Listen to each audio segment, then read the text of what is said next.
Hey everybody, we are here with Darius Foster, co-founder and CEO of H2T Digital. Darius, thanks for being on our show. Thank you for having me.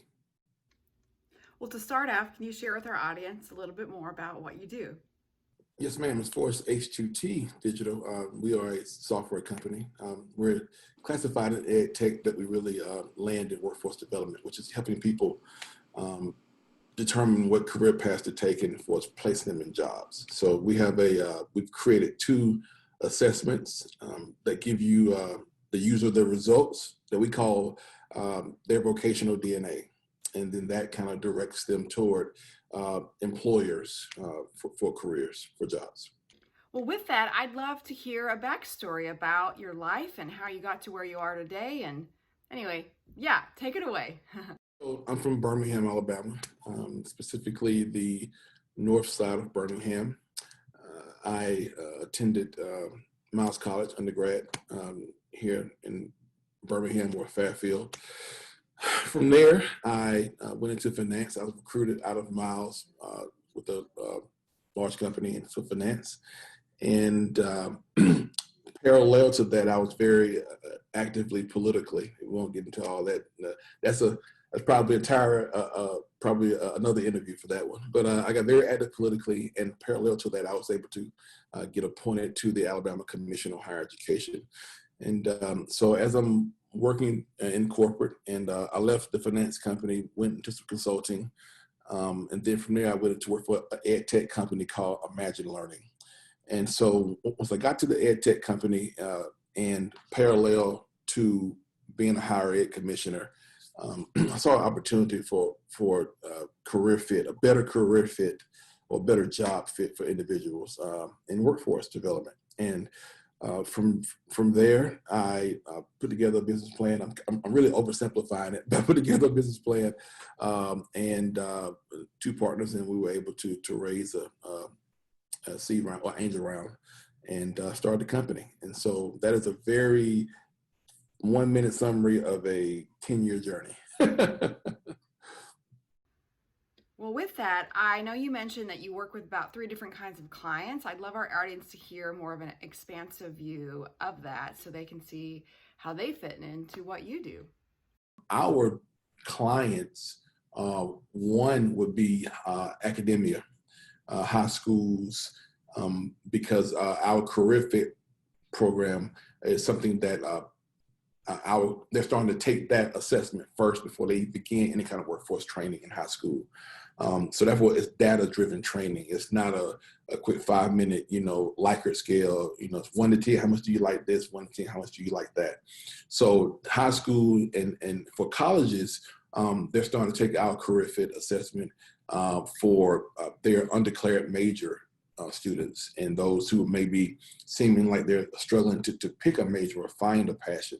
So career fit is also used for that as well. So academia is one client. The second client would be employers. And so that's for our job fit product.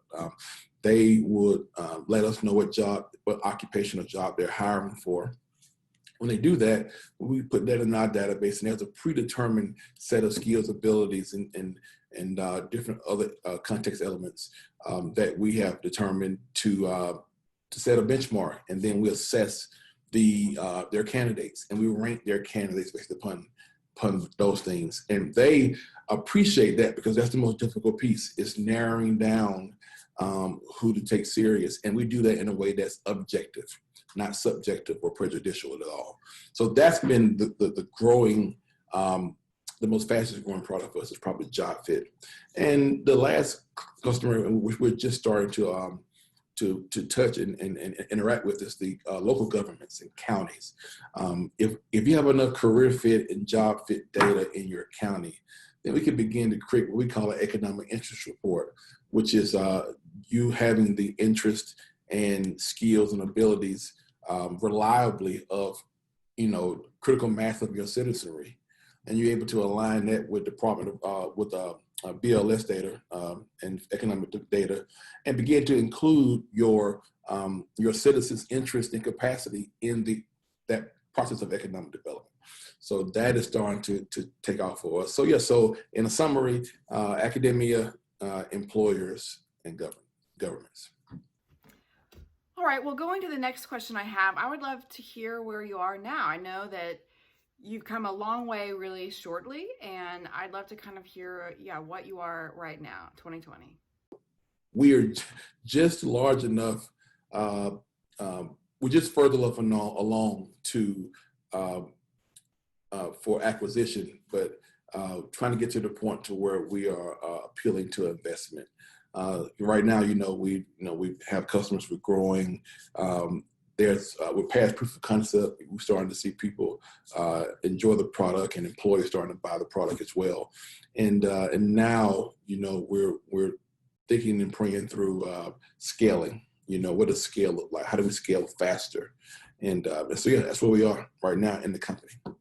Well, speaking of 2020, as we all know what this year means to everyone, what's been your dealings with, I guess, COVID this year? Has it decreased your business? Has it increased your business? I'd love to hear more. The pandemic has propelled our business because employers are looking for employees that fit. So before it was a candidate's market. Now it's absolutely an employer's market. And so they're able, and they want to have fit without subjectivity, and we provide that. And so COVID has really helped us. It's tough, because you don't want it to be at people's expense, but it has helped us greatly as a company.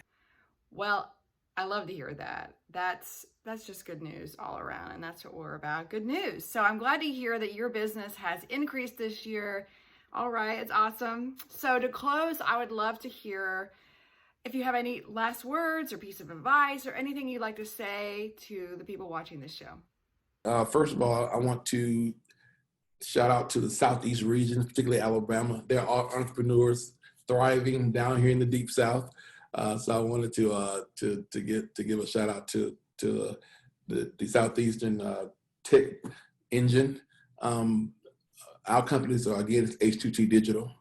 The website is H2, the number 2, like behind me, tdigital.com. And I'm also on LinkedIn as well, Darius Foster. It may be Darius F on there. Please connect with me. I'm an open book. I want everybody just to see it, and thank you for having me on the show. Well, thank you for being our guest. Audience, thanks so much for watching. And as you saw, we put the link to his website and his LinkedIn in the previous clip. And you can also check out the website. We have a corresponding article with his interview. And if you are an employer, you're a school, if you're a university, if you are government, basically, if you need his help, we recommend you call him up. All right. Thanks, guys.